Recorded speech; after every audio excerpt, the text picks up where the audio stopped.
putain, ce personnage totalement antipathique, mais rendu totalement sympathique grâce à ce chapitre spécial. Et salut tout le monde, on va parler du Gaiden de Gouter, donc de Seven Deadly Sins, qui est sorti aujourd'hui, et qui était putain de génial. Franchement, c'est mon Gaiden préféré pour l'instant, et il est fantastique. Moi, je pensais que c'est un Gaiden concentré sur le Gouter démoniaque, le vrai Gouter, mais en fait, c'est son Gouter le pantin, qui commence euh, il y a environ une cinquantaine d'années, je dirais, parce que dedans, on voit Bartra et Denzel jeunes, alors que là, ils sont vieux en ce moment. Du coup, je pense peut-être un peu plus de 50 ans. Ce qui veut dire qu'il y a un trou de 3000 ans qu'il y a, où Gokter Pointin dort, car on le voit se réveiller sans ses souvenirs à ce moment-là, et il a la tenue qu'il avait dans le flashback il y a 3000 ans. Du coup, comme je pense à peu près ce qui va se passer, Gokter, le vrai, comme il n'a pensé qu'à sa gueule en essayant de se sortir de prison, son commandement de l'altruisme va marcher contre lui, et du coup il va essayer de mettre toutes ses forces dans le Gokter Pantin, et de le remettre à zéro. Et bah sauf que ça va prendre 3000 ans quasiment à se faire, et du coup après il va se réveiller. Ensuite, donc il se retrouve dans un truc tout noir, où il se fait rejoindre par un Nadja, qui est une fille tout à fait mignonne. Ensuite, ils ont des petites interactions où ils comprennent quel est le sexe de chacun. Étant donné que Gokter c'est pas très clair et que Gokter n'a pas vraiment de souvenir, du coup il teste la poitrine de Nadja, voir si c'est un garçon ou une fille. Ensuite, on apprend que l'endroit où il est, c'est les geôles de la prison, et qu'elles sont de la prison du château lyonnais, et que le château lyonnais est basé sur l'ancien arbre de la forêt du roi des fées. C'est le qu'il y a dans le flashback là, en ce moment. Du coup, je ne sais pas pourquoi est-ce que les humains se sont installés là, mais c'est intéressant. Et ça explique pourquoi il y a pas mal de trucs liés aux déesses à cet endroit-là, genre la corne, je sais plus comment elle s'appelle, mais la corne qui avait ordonné à Bad de tuer Meliodas. Bref. Ensuite, Gauter ne veut plus se retrouver seul, car le Gauter vrai l'a abandonné, tu vois, en lui confiant ses rêves, mais genre lui a offert un premier et un ultime cadeau.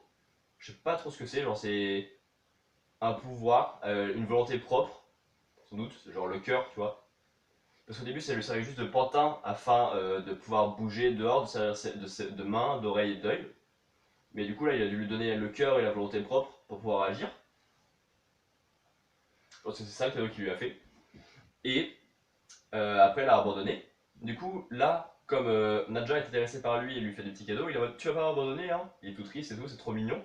Le fait qu'il soit totalement perdu et qu'il ait subi un premier traumatisme face à l'abandon de son vrai corps. Ensuite, du coup, on apprend que Nadja c'est la sœur de Denzel et de Bartra. Euh, on apprend que Nadja a un peu la santé fragile, beaucoup la santé fragile, genre qu'elle peut pas sortir du château, jamais. Euh, que c'est grâce à Bartra et ses pouvoirs de prémonition qu'elle a trouvé Gauter dans la cave. Que Gauter et Nadja ont pas mal d'interactions tout le long des années quand Gauter s'est mis sous ses ordres en se déguisant en servante. Et ils sont reliés par un roman.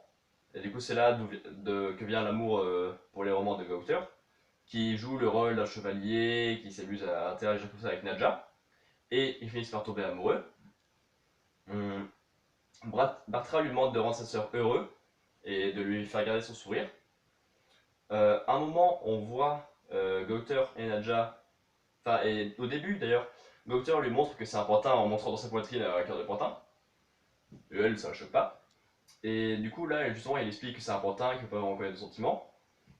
Et elle touche son cœur et met la main de Gauter sur son cœur à elle. Elle dit non, on a la même chose qui bat à l'intérieur. Ensuite, ils s'embrassent, puis ils sont amoureux. Et Gauter, il fait oui, d'accord, t'as dit que tu partirais pas et que tu resterais avec moi pour toujours. Sauf que depuis qu'on se connaît, tes cœurs, enfin, ton battement de cœur, ils sont de moins en moins forts. Du coup, il a dit stop, il m'abandonne pas. Hop, ils font des bisous, ils commencent à faire l'amour, hein, il n'y a pas d'autre mot. Voilà. Sauf que Nadja s'éteint pendant ce moment-là. Et il y a Gauter qui est tout triste, qui essaye, comme elle a dit qu'ils avaient le même cœur, de s'arracher le cœur et le mettre dans la poitrine de Nadja, ce qui fait du sang partout, et qui nous offre une scène trop classe de Gauter qui dit s'il te plaît, ne m'abandonne pas derrière. Le mec qui met à moitié mise, du sang partout et en train de pleurer.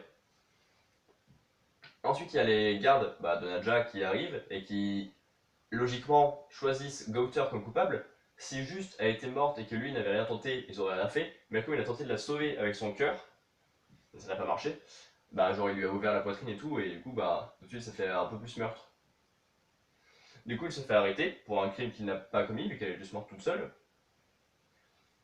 Et Denzel lui en veut, ce qui explique justement ce ressentiment qu'on a senti dans les chapitres normaux.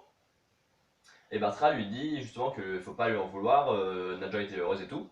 Et du coup ça explique pourquoi Bartra lui il s'en fout. Et voilà, je crois que c'est à peu près tout.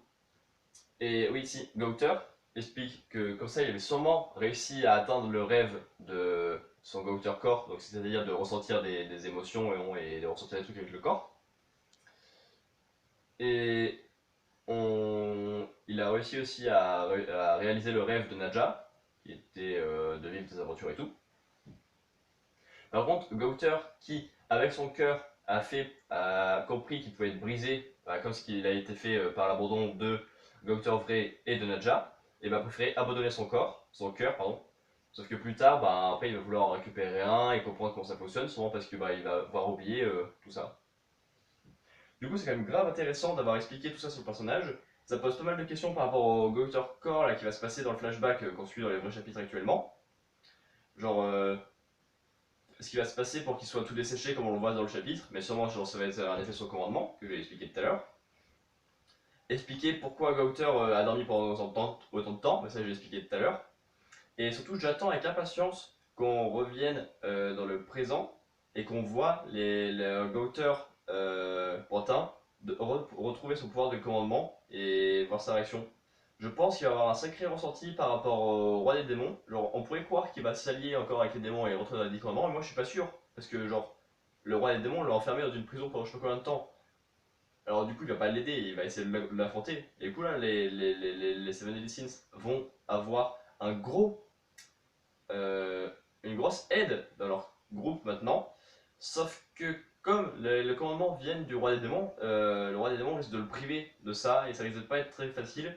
En tout cas, le Docteur devient un personnage vraiment très très intéressant. Et du coup, n'hésitez pas à mettre vos théories sur ce qui peut se passer entre il y a 3000 ans, le dernier chapitre qu'on a eu, donc le chapitre 211, et le début de ce Gaiden.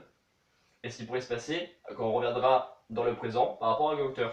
Donc laissez un pouce bleu si cette vidéo sur Gauter vous a plu, à vous abonner si vous voulez en voir d'autres. Salut!